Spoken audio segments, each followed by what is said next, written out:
The morning of Lily Harper's wedding dawned bright and clear, the sun casting golden rays over the small, picturesque town of Cloverfield.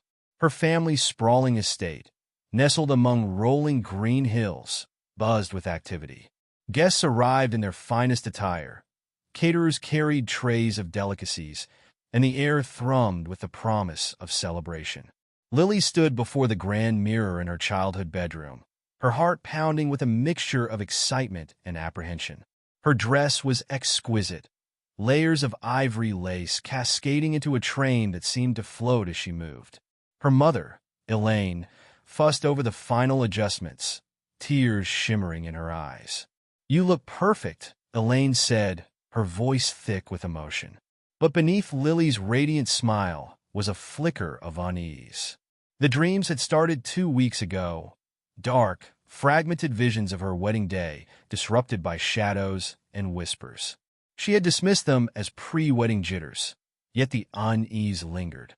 Her loyal golden retriever, Max, sat quietly by her side, his expressive eyes watching her every move. Max had been Lily's constant companion since she was a teenager, offering comfort through heartbreaks, losses, and triumphs. Today, however, he seemed unusually tense.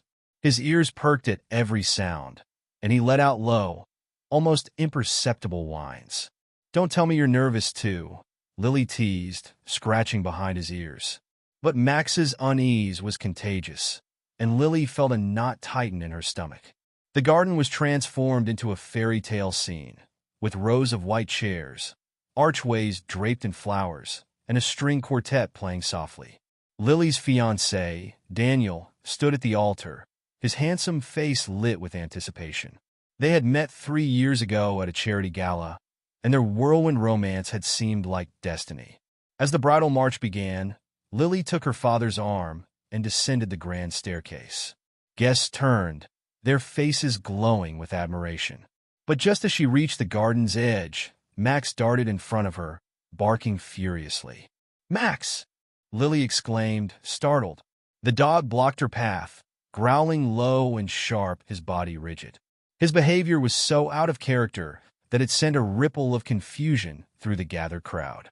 "Get him out of here," her father said, annoyed, motioning to the staff. But Max refused to budge, his barking intensifying. Lily knelt, trying to soothe him, but the dog turned toward the garden, barking at something or someone unseen. The crowd murmured uneasily as Max's barking echoed through the garden. Then Lily noticed it, a strange flicker of movement at the edge of the trees. A shadow, fleeting and indistinct, passed through the periphery of her vision. "What is it, boy?" she whispered, her voice trembling. Max whined, pressing his body against hers protectively. "Lily," Daniel called from the altar, concern etched on his face. "What's going on?" But Lily couldn't answer. Her gaze was fixed on the shadowy figure now lingering near the tree-line. It seemed to sway unnaturally, as though caught in a wind that didn't exist. And then, just as quickly as it appeared, it vanished. The ceremony proceeded with difficulty. Max, reluctantly led away by one of the staff, howled mournfully, his cries cutting through the vows. Lily's hands trembled as Daniel slipped the ring onto her finger, her mind racing with questions. What had Max seen?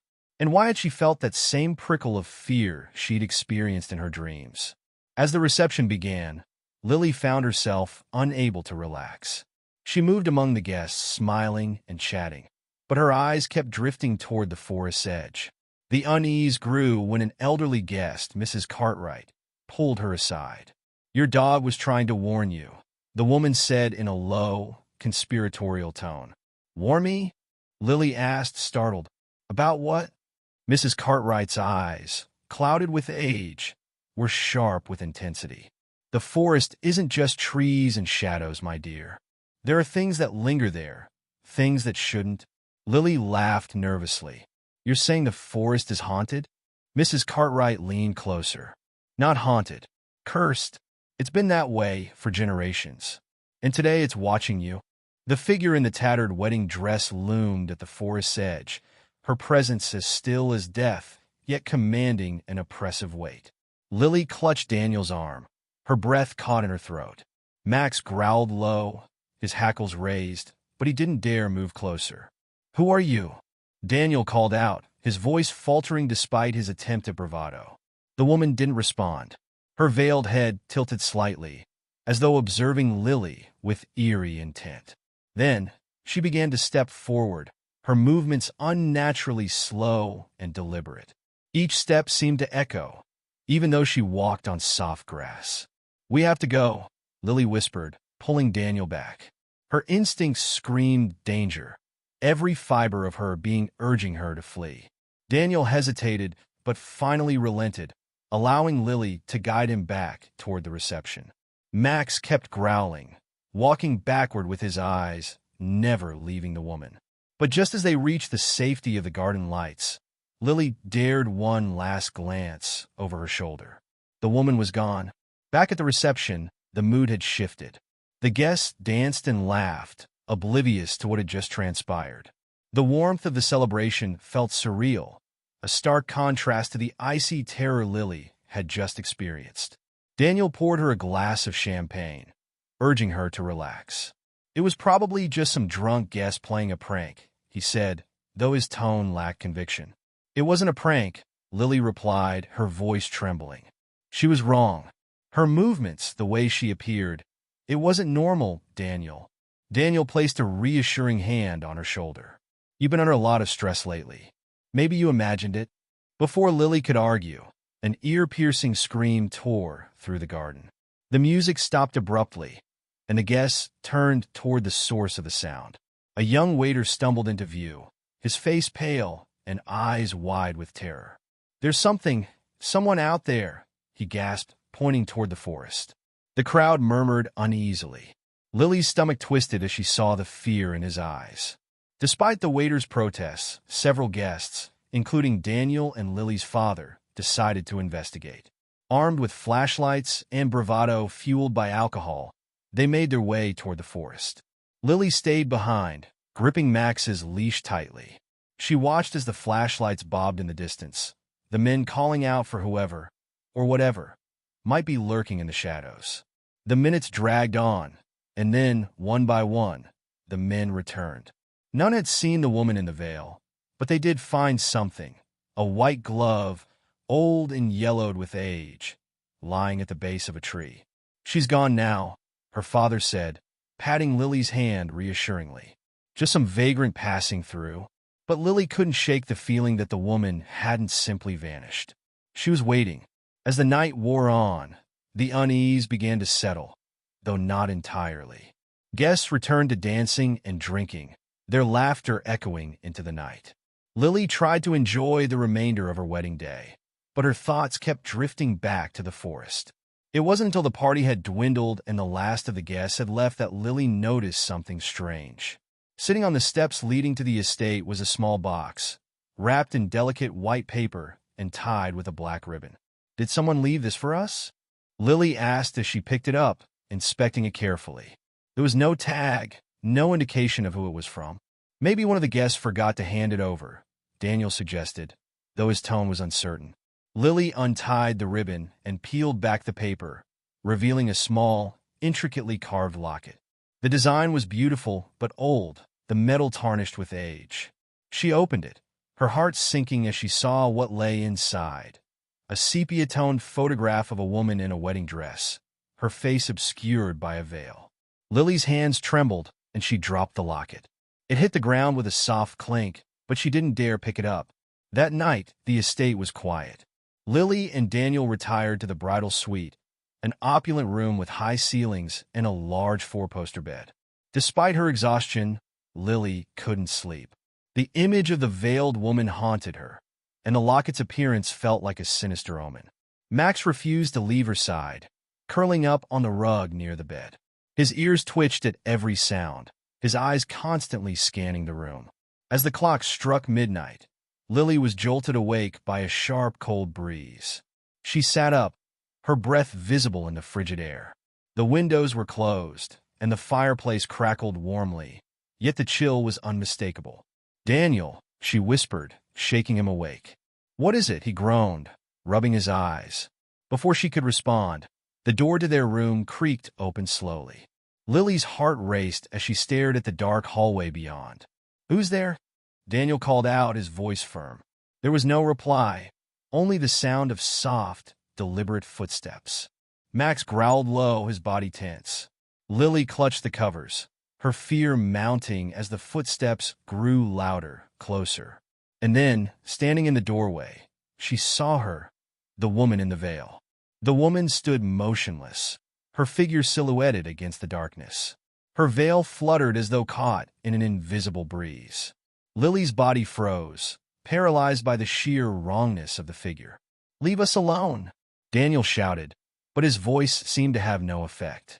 The woman took a step forward, and with that movement, the air grew impossibly colder. Then she spoke. Her voice was a low, mournful whisper, each word dripping with anguish. "Return what is mine." "What do you mean?" Lily stammered, her voice barely audible. The woman didn't answer. Instead, she pointed toward the bedside table. Lily followed her gesture and saw the locket lying there, though she was certain she had left it downstairs. Before Lily could react, the woman disappeared, fading into the shadows like mist. The room warmed instantly, the oppressive chill lifting, but the terror lingered. The following morning, Lily confided in Daniel about the woman's words. Together, they examined the locket more closely. Inscribed on the back were the initials EM. "Who do you think she is?" Daniel asked, his brow furrowed. "I don't know," Lily admitted, "but I think she's connected to this house, or maybe the forest." Determined to find answers, Lily decided to visit the local historical society, hoping to uncover the identity of the veiled woman. She couldn't shake the feeling that the locket, the forest, and the woman were all intertwined in a dark, tragic story that had yet to reveal itself. Max, ever vigilant, stayed by her side as they set off. But as they drove through the quiet streets of Cloverfield, Lily couldn't escape the sensation that they were being watched. The afternoon light filtered through the grand windows of the old estate, casting haunting shadows that danced across the walls. Elizabeth stood in the center of the room, clutching Max's leash tightly, her knuckles white. The atmosphere was suffocating, thick with an unspoken tension, as if the house itself was holding its breath. Max growled low, his body tense and eyes fixed on the ornate mirror at the far end of the room. Elizabeth turned toward the mirror, dread coiling in her stomach. It was the same mirror she had glimpsed in her fragmented visions, the one that seemed to shimmer with a sinister energy. Suddenly, the mirror rippled like water disturbed by a stone. Elizabeth gasped, stepping back instinctively. Max barked, his powerful voice echoing in the room. Then, as if compelled, Elizabeth approached the mirror. She felt the cold emanating from it, an unnatural chill that bit at her skin. As she stood before the mirror, her own reflection seemed to fade, replaced by the image of a bride standing alone in a dimly lit room. The bride was eerily familiar, her features matching Elizabeth's own. But there was something unsettling. Her eyes were filled with tears, and her lips trembled as though she were whispering. "Help me," the bride mouthed silently. Elizabeth's heart pounded as a wave of memories crashed over her. They weren't hers, but they felt disturbingly real. She saw the bride, trapped in a cycle of torment, betrayed by the man she loved and left to die in despair. Her agony had bound her to the house, a presence unable to move on. The whispers began again, louder this time, a cacophony of voices begging, accusing, and warning. Elizabeth covered her ears, but the voices grew louder, drilling into her mind. "You must make it right." Elizabeth spun around, her wedding gown swishing as she faced the room. The guests, friends, family, even the officiant, were frozen in place as if time had stopped. Their faces were blank, devoid of recognition or emotion. Only Max seemed unaffected, his body pressed against Elizabeth protectively. In the corner of the room, the shadows began to coalesce, forming the figure of a man. It was Thomas. But this version of him was not the charming, kind man she thought she knew. His eyes were dark pits, and his smile was twisted with malice.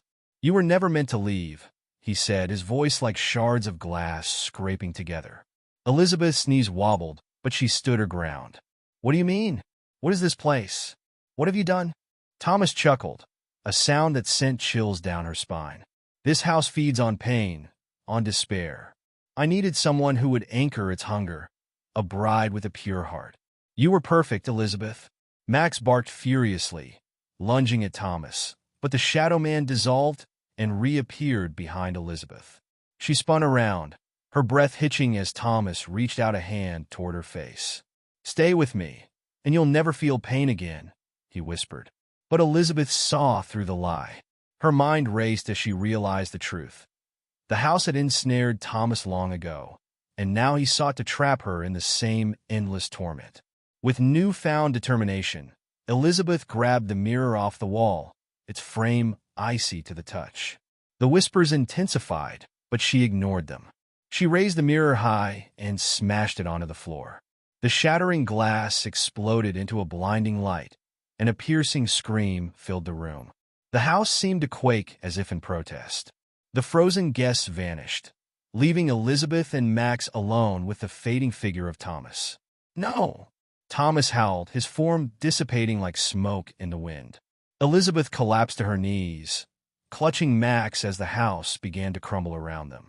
Dust and debris rained down, and Elizabeth struggled to her feet, sprinting toward the front door with Max. As they stumbled out onto the front lawn, the house groaned and collapsed in on itself, reduced to rubble in moments. The air was silent, eerily calm, as if the world itself had been holding its breath. Elizabeth turned back, tears streaming down her face. She felt an overwhelming sense of loss, but also relief. The house and its sinister secrets were gone. Max nudged her hand with his nose, grounding her. She knelt beside him, wrapping her arms around his neck.